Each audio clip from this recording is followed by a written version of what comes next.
Amen. Magandang gabi po sa Warikap. Good evening everyone. Again po, Pastor, salamat po sa pribilehiyo. Salamat po na kami po ay nakauwi po muli. At blessing po dahil pagdating po, bago pa po lumipad po yung eroplano ay nakaalis na po doon sa ramp. Tapos dapat palipad na ho na gano'n. Biglang sabi ay tumigil muna. So na-delay na po kami ng 30 minutes tapos sabi ay bumalik muna. So bumalik pa po. Hindi pa po nakalipad, bumalik doon sa ramp. And then ang sabi ay may minor technicalities. So but it took us again 3 hours to stay sa ground. Doon sa eroplano. Ay ko alam ko kasama namin ang Panginoon. Amen. At kasama ko po yung aking buong pamilya at yung aking kapatid. And ayaw, Panginoon, kung may purpose pa kayo sa amin, ang blessing naman po ay hindi kami hinayaan ng Panginoon lumipad yung eroplano na merong problema yung eroplano. And ano po yun? Puno po yung napakalaking eroplano. So, what a blessing, answered prayer. Kasi sabi ko kay Pastor, delayed po kami. And then, kung naalala nyo po, baka na-announce po ng ating pastor, pinagpapray po ng ating pastor, nung last Sunday po, not this Sunday, but last Sunday, we went to Chiang Mai. Chiang Mai po is one of the provinces and city also in Thailand. And siya po ay Baguio pagdating po sa Pilipinas. And then meron din po siyang Bontoc, meron siyang ganon. So one of our members po kasi doon ay na Thai national ay taga doon. Pero nag-work po siya doon sa hotel na pinag-gatheran po natin for more than 11 years. So, hindi pa po natin yun member. Siya po ay nakikita niya tayo since 2013. And then, it just took 2 years ago para po lumapit siya sa akin na sabi niya ay, pwede bang dalhin ko yung aking anak dyan? Pwede bang mag-church? And then, yung asawa niya. And eventually, by the grace of God po, ay sila nga po ay nabaptize po yung anak. And then, sila po ay naging member po ng ating church. Dahil nga po siya Thai siya, meron siyang desire, dahil po yung family po niya, they consider na yun yung mga bunga ni Adoniram Hudson, yung tribe po na yun, ang pangalan ng tribe ay Carayan.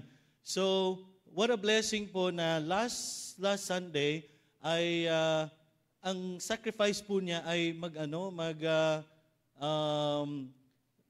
mag-work pa rin sa Bangkok, pero meron na po silang 3 bahay sa Chiang Mai. Kaya yung pinunta po namin last Sunday ay house blessing doon sa bahay po nila na isa. But you know what po, dahil nga po dapat lilipat na po sila sa Chiang Mai. Pero yung nakita po niya yung need nila, mag-asawa, saka need ng anak nila para matuto ng salita ng Diyos, they're still in Bangkok and they're sacrificing dahil maliit lang po yung nirerentahan nilang bahay. Pero salamat sa Panginoon dahil ang goal po nila ay matuto. Kaya nga po sabi ko po na sa mga members, ready na po yung mission house sa Chiang Mai. Yung preacher na lang kung sino tatawagin ng Panginoon. Kaya pag-pray niyo po, marami pong through that member po natin na Thai, yun po yung willing po siya, Pastor, na yung lugar po nila at saka yung mga tribe po niya. Kaya po, ngayon ay dinala naman po niya yung kanyang pamangkin na second-year college student para po maturuan din na kukuha po siya ng political science. So, sabi ko nga po ay salamat po sa Panginoon, salamat po sa church na ito. Dahil kayo po ay, kung hindi naman po dahil sa leadership po ng ating pastor, hindi ko rin naman po makikita yung kalooban ng Diyos sa aking buhay. Pero hindi po naging madali. Kasi po, nung pag-uwi po namin, nung last Sunday, sobra po yung turbulence nung uwi namin from Chiang Mai to Bangkok. As in, sabi namin na, nung nag-testimony nga yung isang men na sinama ko, kasi may mga sinama ako, mga men ng church, at sabi ko sa kanila, naggawa ako ng group chat, sabi ko, mga missionaries to Chiang Mai, hindi nila alam. Nagpe-pray ko sila. And then, ang testimony po ng isang member, sabi niya, natatakot ako, pero kasama naman namin si Sir Dylan kaya hindi na kami natakot. Isinangkalan po tayo. Salamat po sa inyong prayers. For almost 12 years, ay biyaya po ng Panginoon. We just celebrated our anniversary. Naibalita po ng ating pastor. Marami po kaming mga naranasang problema din. At pag nag-visit si Ma'am Del doon at si pastor, amin nila ay ganyan din ang mga problema. Pero salamat sa Panginoon. What a great blessing ang church po na ito. Na kayo po ay malaking halimbawa sa paglilingkod sa Panginoon. Hindi nyo man po ako kilala personally, marami sa inyo, pero nagpapasalamat po ako sa Panginoon dahil napakarami din pong familiar faces. I believe kayo po ay nananalangin para sa amin. God bless your heart po. At salamat po sa inyong suporta. Ngayong gabi po, gusto ko pong i-share sa inyo na ang isa sa mga pinanghahawakan ko at ang aking pamilya na hanggang ngayon, dahil we just experienced the earthquake, di ba po? Hindi naman po lingid sa inyo, na yung nasa academy po doon sa Mission House, sila Ma'am Jing at saka yung mga estudyante, nung pong kasagsagan ng malakas po talaga yung kanyang kasi 7.7, ay bumaba po sila sa hagdanan na nasa third floor po sila. Dala-dala niya yung mga bata sa baba. And then, ang sabi ng bunso kong anak, nung nasa baba na sila, let's read our Bible. Diba? Yun ang nasabi ng anak ko, let's read our Bible.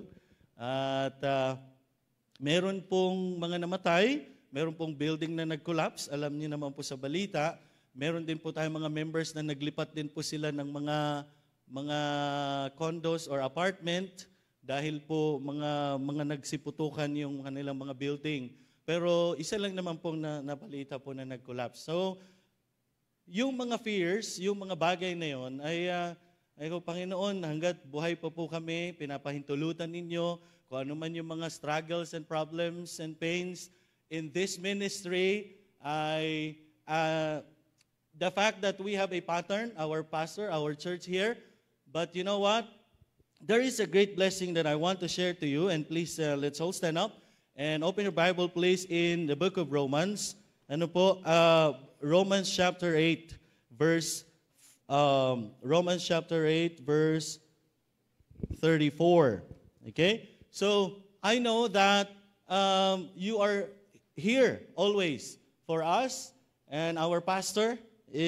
Kahit sobrang busy sa lahat ng ministry, he's always here also. But there is a person here that I want us to see in verse 34. Are you there? Amen?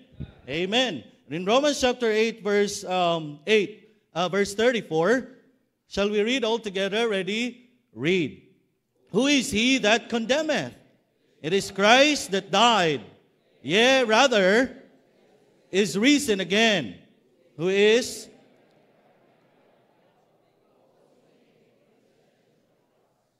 even at the right hand of God, who also maketh intercession for us. Amen? It is the Lord Jesus Christ. Again, I thank God for your prayers. I thank God for the prayers of the whole people na nakakilala sa amin and those who sympathize with the ministry, with mission works. But I believe this is one of the greatest encouragement that I always see, and that there is a God, there is a Savior, there is Jesus Christ who is interceding, who is praying for me, who is praying for us, and who is praying for you. Amen? A Savior or a Christ that is someone who is interceding for us. Amen? Jesus Christ is interceding for us. Tayo po'y manalangin. Let's pray. Aming dakilang Diyos, salamat po sa oras na ito. Salamat po, Panginoon, sa pagkakataon na kami po ay makapagdulog sa inyo sa panalangin, sama-sama. At nawa ang mga dugtong-dugtong na panalangin ng inyong mga anak ay nakarating sa luklukan ng inyong biyaya, Panginoon. Panginoon, salamat po sa opportunity na hindi lamang po kami inyong niligtas, kami rin po ay inyong dinala sa bahay-sambahan sa totoong pananampalataya na ang sanlibutan ngayon ay nagkukumahog, Panginoon, na sa pananampalataya na walang katotohanan sa salita po ninyo. Kung meron man po silang ginagawa ngayon, Panginoon, ay taliwas po sa tinuturo niyo po sa amin buhat sa inyong salita. Kaya po, Panginoon, sa aking sarili, wala po akong magagawa kung wala po kayo. Tulungan niyo po ang lingkod at pagpalain niyo po mga salitang aking bibitawan, Panginoon. At Panginoon, alam ko po ang kailangan ng inyong mga anak ay kayo at ang inyong presensya at ang inyong kapangyarihan. Kaya po, Panginoon, please help me, cover me with thy precious blood that you have shed on the cross of Calvary. Without you, I'm just good for nothing. Thank you so much for loving us. Thank you for the opportunity to serve you. And we give all the glory to you. In Jesus' name I pray. Amen. Thank you so much. Please be seated. Amen. In this verse, mga kapatid, there is the Lord Jesus Christ. Sabi ng Bible, who is he that condemneth? There are 4 answers of this question. Who is he that condemneth? It is Christ that died. Amen. Do you believe that Jesus Christ died? Because there are many who denied that Jesus Christ was the one who died. Ang sabi nila ay, it's just a substitute, hindi talaga ang Panginoon yung namatay. No, it was the Lord Jesus Christ. Are you still with me, amen? Okay, Jesus Christ died, and then, sabi ng Bible, He did not remain in the grave, but He was resurrected. He was risen again. Amen? So that is, Jesus Christ died, Jesus Christ was risen again. That's why, hindi na tayo, bilang mga anak ng Diyos, hindi na po tayo i-condemn at hindi na tayo na-condemn. Hindi na tayo mapapahamak sa impyerno because, number 1, Jesus Christ died. Amen? Number 2, Jesus Christ was risen again. And not only that, look at the next phrase. Who is even at the right hand of God. You see, where is Jesus now? He is at the right hand throne of God, who also maketh intercession for us. Mga kapatid, someone is praying for you. It could be your pastor. It could be our pastor. It could be your husband. It could be your wife.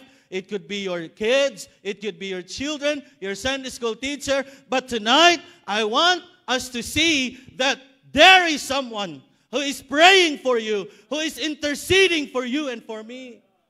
Mga kapatid, hindi natin alam kung ano pang problema ang darating sa ating buhay, sa ating pamilya, sa ating simbahan, kung ano pa yung magkukos ng fear sa bawat isa sa atin. But hey, I just want you to realize tonight that someone is interceding for you. Someone is interceding for me.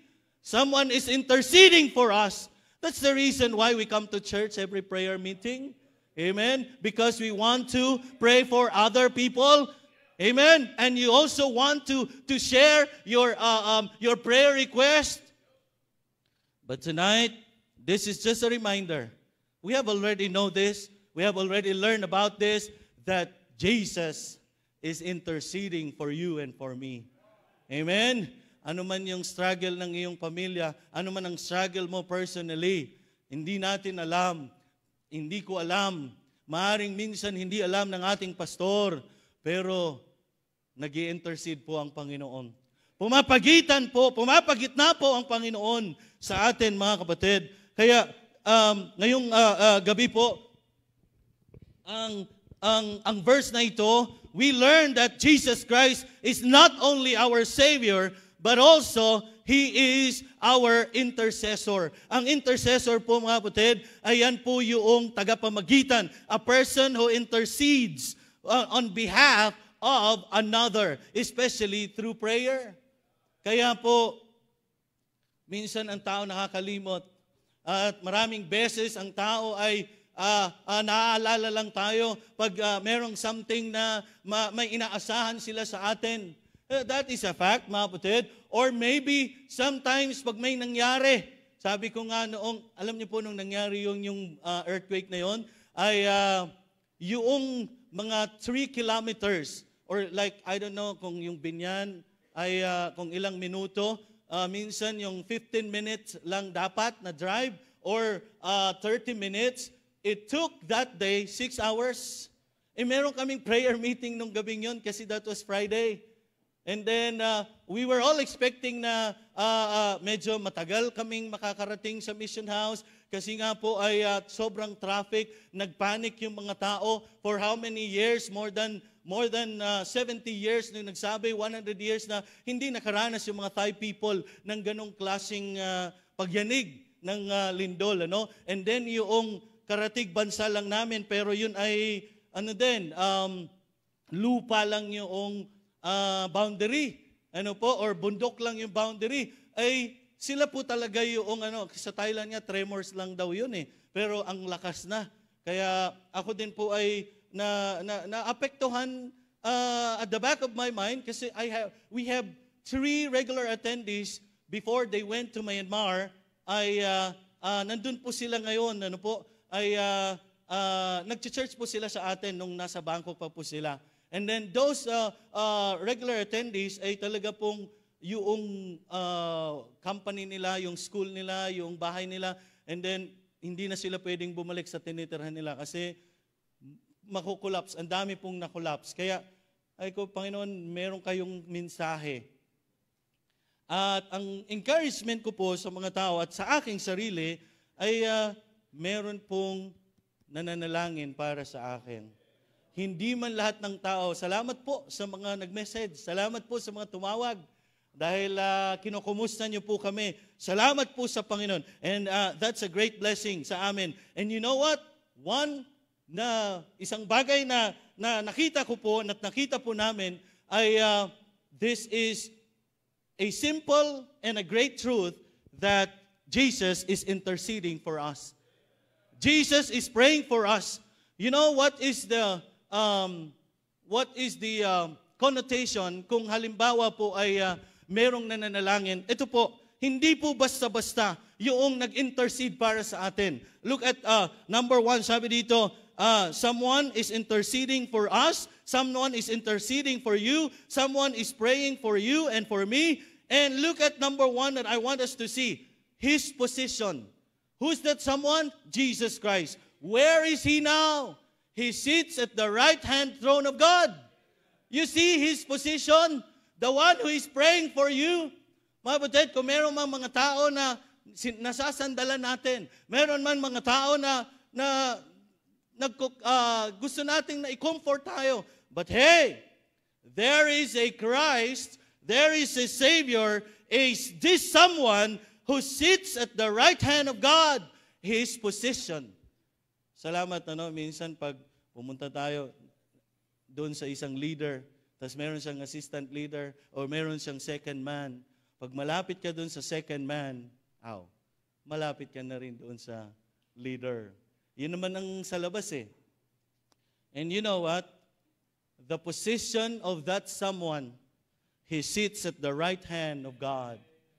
Kaya kung ikaw man ay natatakot, maybe because of your age, or maybe because of your health, maybe because of the economy of the Philippines or any country, hey, there is someone who is praying, who is interceding for you, who is interceding for our church, who is interceding for our family, and his position, he has the supreme authority. Because his position, he sits at the right-hand throne of God. Hindi basta-basta yung nag-intercede, yung tagapamagitan.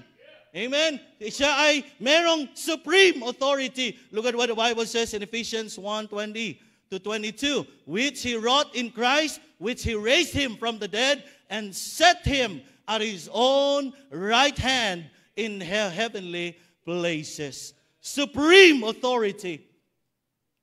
Minsan ang sinasandalan natin ay yung kayamanan, yung pera, yung malakas na pangangatawan. But hey, all of those will fail. But Jesus never fails. His authority, sabi ng Bible, all power is given unto me. Amen? His supreme authority. So, that someone and his position is supreme.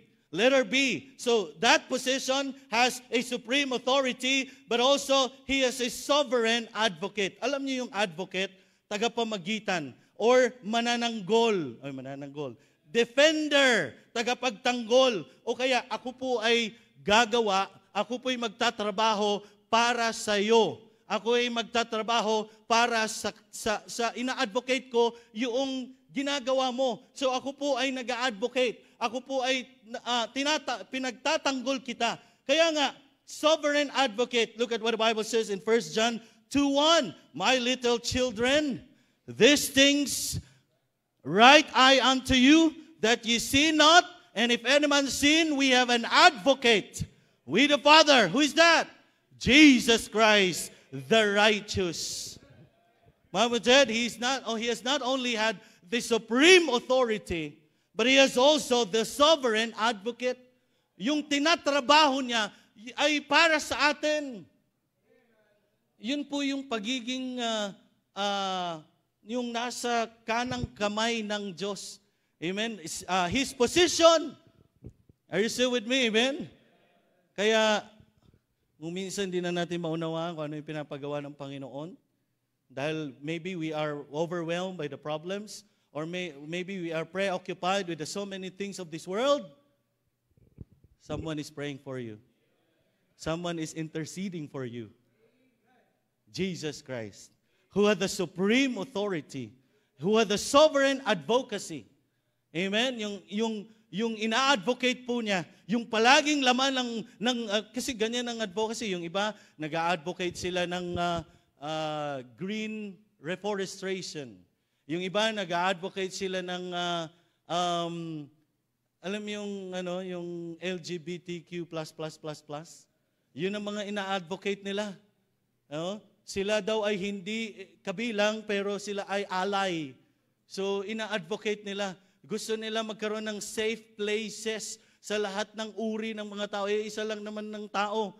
Amen? At dalawa lang naman ng uri ng kasarian. Amen? Kaya ang ina-advocate po ng ating Panginoon ay gumagawa siya at pinagtatanggol kanya. Yan ay para sa iyo. Kaya kung ano mang struggle ng bawat isa sa atin, maaaring kay bagong Kristiyano at pinipigilan ng iyong mga magulang. Alala ko po lagi yung testimony ng kapatid ko. Pag naalala ko yan, kasi po yung tatay ko ay hindi po siya Baptist, hindi rin po siya ligtas noong mga time na yon. Pero meron pong, noong ako po ay nandito na sa Laguna, yung kapatid ko ay high schooler, ayaw ng tatay ko na siya pupunta sa simbahan. So ang ginagawa niya, sa bintana po siya dumadaan pag galing sa church. Mga kapatid, hindi ko alam yun nung nag-testify na lang siya doon sa Thailand, na ganun yung kanyang testimony para lang makapag-church. Bagong Kristiyano, pero naniniwala ako, someone is praying for her. Amen? Bagong Kristiyano, pinipigilan ka siguro ng iyong mga mahal sa buhay para pumunta sa simbahan o maglingkod sa Diyos o mag-aral sa Bible school. Jesus is interceding for you. Amen?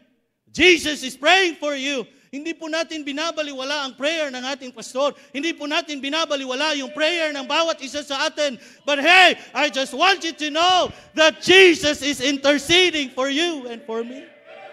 Nananalangin, kung ikay anak ng Diyos, say aloud, amen, amen. And Jesus has been interceding for you. Amen. Hindi ka nag-iisa. Amen? At kung ang panalangin, nagpapasalamat tayo sa mga panalangin ng mga mahal natin sa buhay ng simbahan, but there is someone. Amen? And his position. You know, when you feel alone and overwhelmed, remember that Christ is seated in the power and he is praying for you. Amen? He is praying for you and for me. Let us take comfort in knowing that Jesus, who holds all authority over heaven and earth, is praying on your behalf. Sabi ng isang man, nag-testimony, takot na takot siya, pero sabi niya, hey, Lord, kasama namin si Sir Dylan. Pero meron tayong Panginoon na nagpe-pray para sa atin. Alam nyo, nagpe-pray siya para sa atin, hindi man lang natin siya kinakausap. Through our prayer as well. Hello, amen? Salamat sa Panginoon doon sa mga ginamit ng Panginoon para tayo ay lumago, para tayo makakilala sa Panginoon. Pero even the desire para tayo ay magpatuloy, ay galing po sa Panginoon. Kaya wala po tayong may pagmamalaki. So, the position of Christ, ang galing kasi ang position niya ay He has the supreme authority and sovereign advocacy. Kapatid, kung matuwa tayo kasi malakas tayo sa ating kapitan, malakas tayo sa ating presidente siguro, malakas tayo sa ating pastor, pero meron kasing tagapamagitan minsan, o kaya direct talaga yung access natin kay pastor. Pero mga kapatid, ito ho, direct tayo sa Diyos. Amen? Kay anak ng Diyos, we have direct access. Amen! And ito maganda, kasi hindi lang yung position niya na makita natin na He is really deserving at siya lang ang tagapamagitan na may ganyang klaseng posisyon. Ito pangalawa, His purpose. His purpose, you know what? Meron kasing mga tagapamagitan, meron kasing mga second, mga sidekick na yung purpose ay para makalapit tayo ay bigyan mo ako ng pera. Lalapit kita dito. May lagay, may padulas. Di ba po? Are you still with me, man? Parang hindi kayo mga Pilipino. Di ba may mga ganong mediator? Kaya nga, bago ka, sige, yung kamag-anak mo, patay na, o magbayad ka muna ng ganitong amount. At para siya ngayon kasi nasa purgatorio. Pag-pray natin, tapos makarating siya sa langit. O, tagapamagitan, pero may bayad. You know what's the purpose of our Savior who is praying for us? He intercedes for you. So, how does He intercede? You know, Jesus Christ intercedes to bring or to send peace. To bring or to send peace. Look at what the Bible says in John chapter 14, verse 27. Ito yung purpose ng Panginoon. Baka naisip natin, ano bang purpose ng ating pastor? Ano bang purpose ng ating tagapamagitan? Ito ang purpose ng ating Panginoon, mga kapatid. John 14:27. Nandiyan na po kayo, amen? Ready, go! Peace I leave with you. My peace I give unto you. Sige po.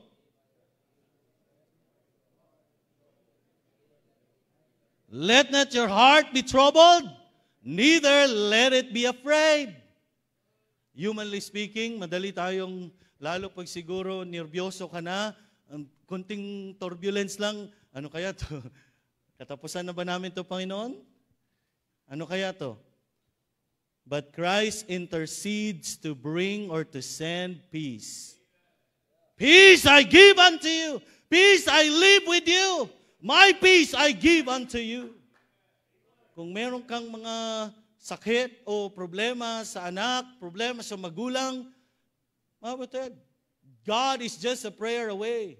We can pray about everything. We have all the reasons to pray. Amen? And just pray. Just 2 words, just pray. Casting all your cares upon Him, for He careth for you. Lagi sinasabi ng ating pastor, wala pa akong nakitang nag-pray tapos malungkot. Wala pa.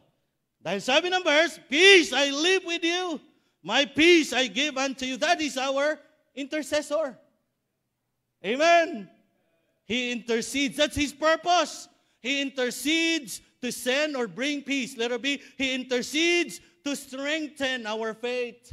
He intercedes to strengthen para mapalakas. Di ba po, sabi niya kay Peter, Peter, Satan hath desired to have you and to sift you as a wheat.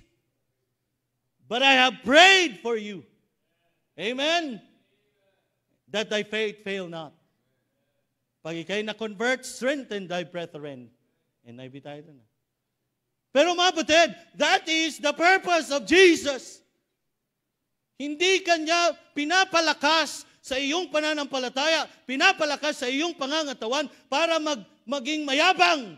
O, tingnan mo kami, nagawa namin ito. No. Amen.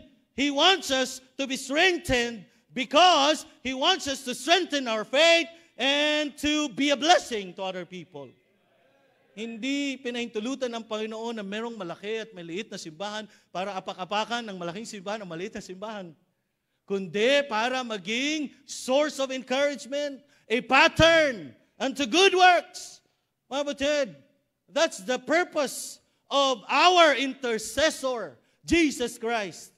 He intercedes to send peace. He intercedes to strengthen our faith. Amen? Salamat po. When you feel spiritually weak, know that Christ is praying for your faith to remain strong. Even when circumstances seem to be falling apart, trust in His ability to intercede for you and for me. Abuted, salamat yung pag-intercede ng Panginoon is forever. Amen? Kaya nga, we can come boldly to the throne of grace. That's His purpose. That's His purpose. Why He need to die for your sin and my sin. And He did not remain in the tomb. He did not remain in the grave.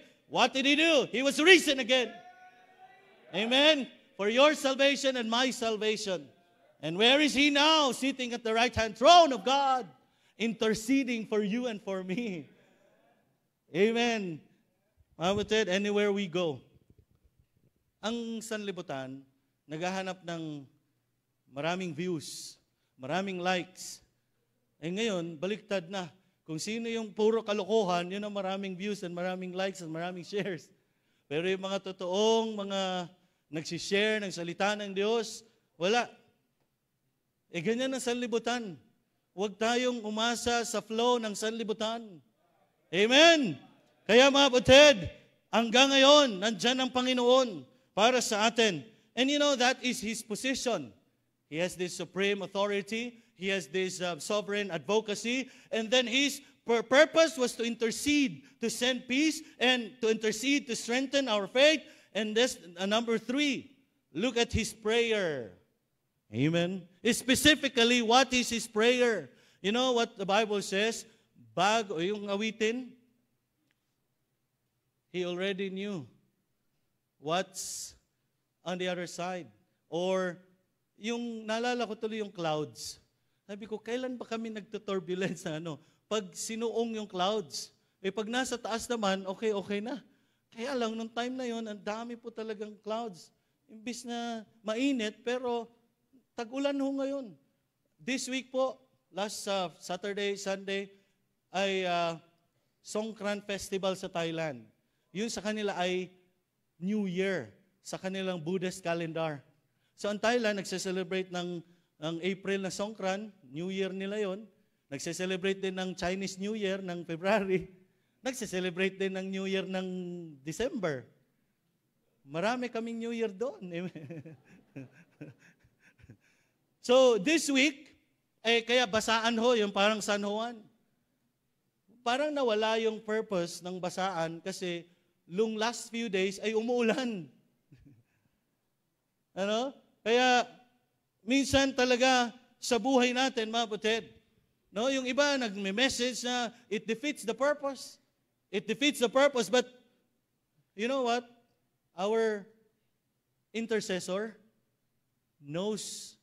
Hindi mo pa nabanggit na kailangan mo, alam na niya. Bago mo pa nalaman na kailangan mo, alam na niya.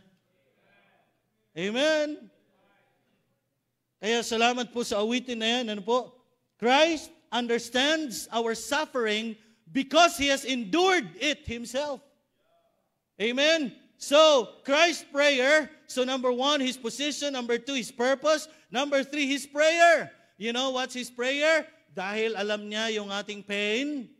Paano niya nalaman yung pain natin? Gaano ba kasakit? Hindi mo naman kasi maintindihan, Brad, kasi hindi mo naranasan. But our Savior, in Hebrews chapter 4, verse 15, for we have not an high priest which cannot be touched with the feeling of our infirmities, but He was in all points tempted, like as we are, yet without sin. Marami sa atin ngayon, kasi po bakit ka man nag-quit, Brad? Bakit mo nagawa yun, Brad? Bakit ka umalis, Brad? Kasi po, tao lang. Sinubok, na-tempt, mga kapatid. Naranasan din po yan ng Panginoon. That's why He knows our pain. He knows your pain. Gaano man kasakit yung nararanasan mo ngayon, o ikaw man ay merong nabitray ka ng iyong kapatid, nabitray ka ng ka-church member natin, o nabitray ka ng mga leader or ng mga member, hey! Jesus Christ knows your pain. Amen? Ano man yung mga thorn in the flesh, ang sabi ng Bible kay Paul, my grace is sufficient for thee. Amen? Kaya it is not a reason for us to sin and to continue sinning because of those trials. No way, because someone is interceding for us. Amen? Someone is interceding for you. He knows your pain. He knows your pressures. In Psalm chapter 34, verse 17 to 18, the righteous cry, and the Lord heareth. Wow. Amen? And delivereth them out of their troubles. The Lord is nigh unto them that are of a broken heart, and saveth such as be of a contrite spirit. He knows your pressures. He knows your pain. Amen? Salamat may mga nanalangin, pero specifically, hindi lahat natin alam. Kaya nga may specific request sa ating prayer list. But you know what? Our intercessor, Jesus Christ, He knows your pain. Yung kaibuturan ng puso natin, yung mga hinanakit natin, alam ng Panginoon yan. Amen? Huwag mong idahilan yan para ikay umalis. Ang tagal kong makapag-asawa dyan sa church, aalis na lang ako. Alam naman ng Panginoon yan eh. Ang tagal ako i-promote ni pastor, aalis na lang ako. Kapatid, hindi mo alam kung yung mga bagay na yun ay through time. Alam ng Diyos kung kailan, alam ng Diyos kung kailan kagagaling. Magtiwala lang tayo sa isang Diyos na nananalangin din para sa iyo. Someone is praying for you. Someone is interceding for us. He knows our pain. He knows our pressures. Amen? When you don't know how to pray, remember that Christ knows exactly what you need. Minsan hindi mo na alam kung ano yung pagpipray mo. God knows exactly what you need.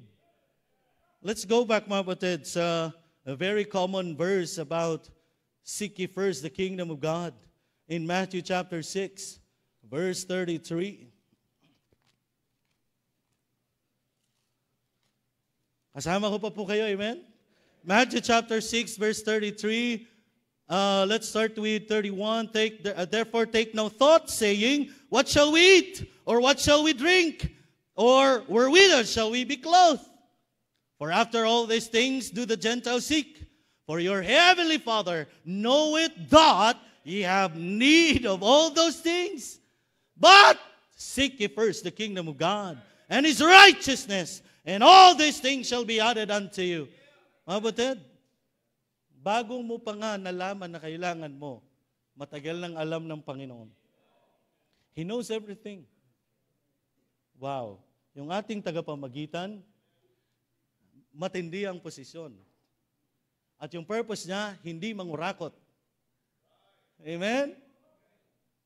At siya ay nananalangin na ang kanyang pananalangin ay alam niya yung kanyang pinapanalangin.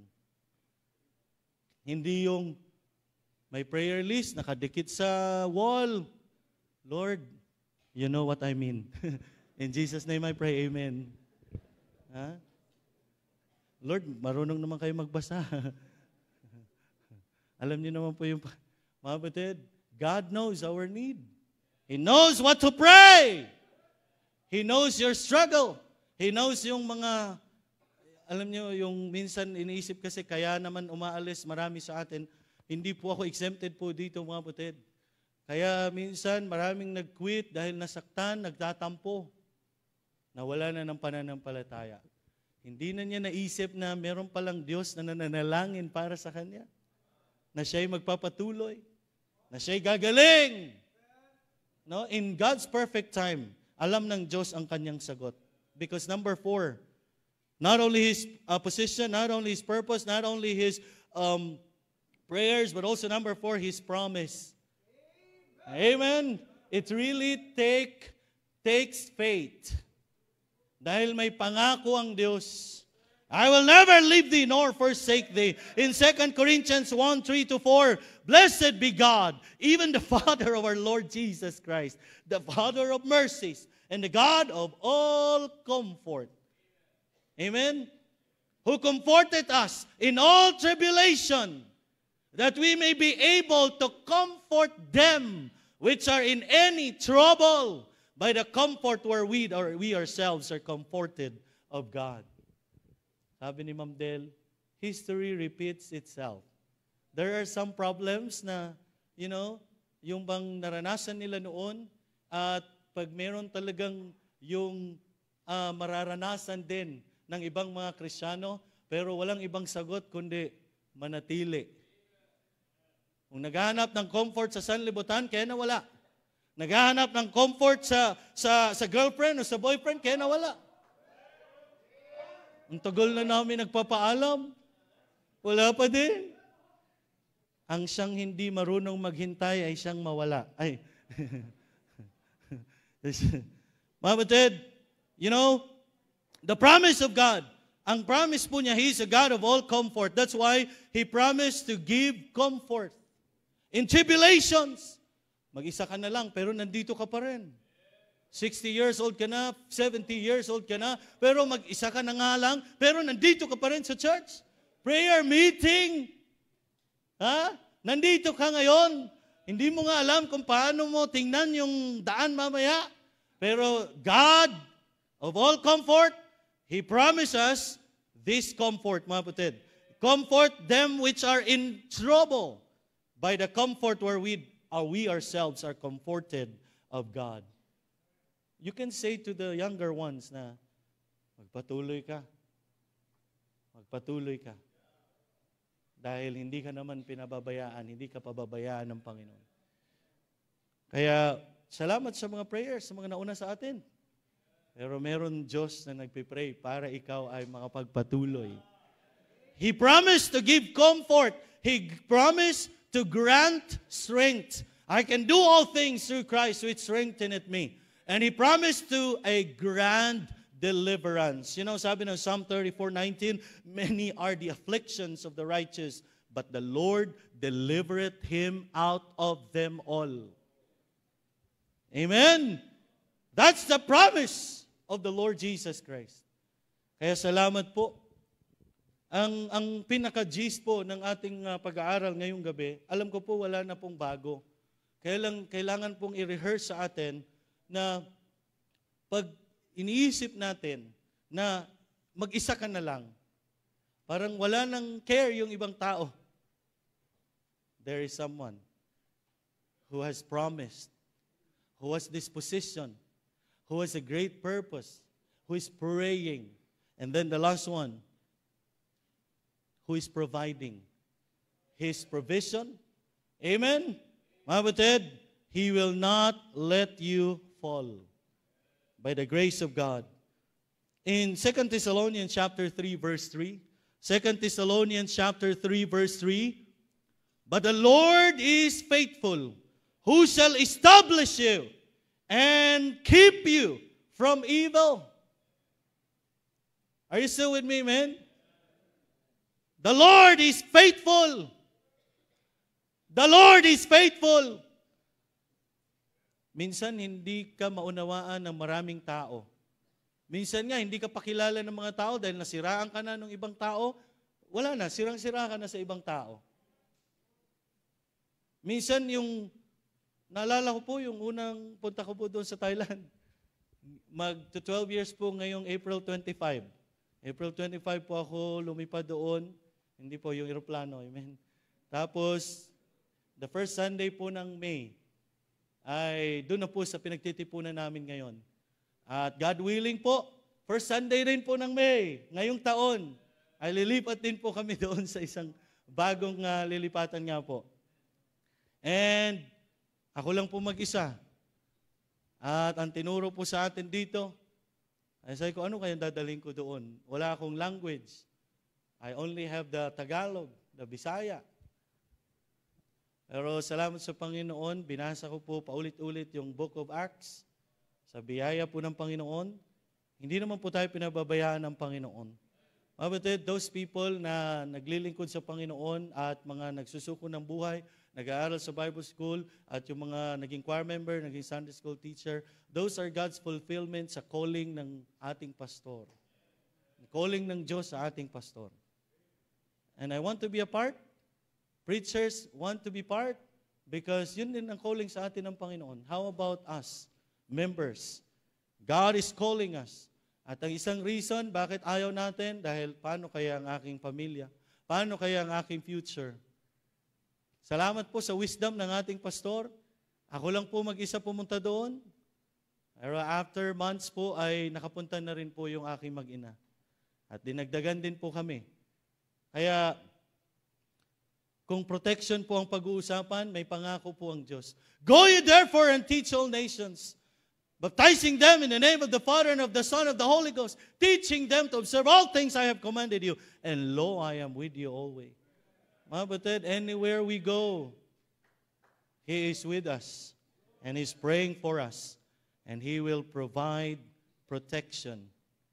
Amen? But the Lord is faithful, who shall establish you and keep you from evil. He provides protection, and He provides for our physical and spiritual needs. Hindi po ako ganong katagal sa gawain ng Panginoon. Pero salamat po sa Panginoon. Aside from the fact that we have a pattern, CBBC San Pedro, amen? Aside from the fact that we have our pastor, by the grace of God, more than 50 years in the ministry, aside from the fact that you are all praying for us and my family, but there is a great truth. Jesus is praying for us as well. Just like our pastor, Jesus is praying for him. Jesus is interceding for him. Jesus is interceding for his family. And I believe we have to know this. Jesus is interceding for your family as well. For your physical needs. For your spiritual needs. Thank God for this pulpit. By the grace of God, it's not because of me, it's not because of our pastor, but because of God who is praying for us. Ay pinagkatiwalaan po ang pulpit na ito ng perpekto at powerful na salita ng Diyos. Mga butid, it's not because of God. Sabi ng Bible, but my God shall supply all your need according to His riches in glory by Christ Jesus. Who is that Christ Jesus? Our intercessor. Your intercessor. Isn't it wonderful to know more our Savior? And isn't it wonderful to serve Him more? Mga kapatid, when you feel as if you are lacking, remember that Christ is the one who provides all you need. Trust in His provision. Trust in His protection. Trust in His peace and everything you need in our or in your Christian walk. Who is He that condemneth? Mga kapatid, Jesus Christ. Salamat sa Kanyang ginawa para sa iyo at para sa akin. At hindi pa naman po tapos ang Panginoon sa akin, hindi pa rin po tapos ang Panginoon sa ating pastor. Kaya, salamat dahil pinaalala sa atin ng kailangan natin maunawaan na ito'y ginagawa rin natin para sa nagligtas sa atin. At paalala lang po, bago mo maisip na last mo na ito, may nananalangin para sa iyo. Amen? May nananalangin para sa iyo. Bago mo maisip na hindi ka mag-church sa linggo, may nananalangin para sa iyo. At minsan naisip ko, minsan parang, wow, pauwi-uwi lang, ano? Pero alam ng ating pastor, yung bang nagbabiyahe, ilang oras ka, pipila. Privilege naman po yun, ano? Makauwi. Pero yung fear nga, pero kung time mo na, time mo na. Pero bakit kung hindi pa time? Yung nananalangin para sa atin, hindi ba tayo magpapasalamat? Naisip, uy, pinapanalangin ka namin. Kumusta ka? Ay, salamat po. How about our God? Jesus is praying for you. Wala siyang ibang layunin, kundi para ikaw ay maligtas at ikay ligtas na at para maging maayos ang buhay mo. Huwag kang maging selfish, hindi lang sa iyo, kundi pati sa pamilya mo. Salamat po sa Panginoon. Tayo po'y manalangin. Dakilang Diyos, salamat po muli, Panginoon, sa inyong salita. Salamat po sa patuloy na katotohanan. Binabahagi niyo po sa amin. Lord, it's not about me, it's not about us, it's because of you. Thank you for interceding for us. Thank you for interceding for our pastor. Thank you for interceding for this church, our church. Thank you for interceding our family. Lord, help us to understand and to be faithful. And by faith, by your grace, we can continue serving you.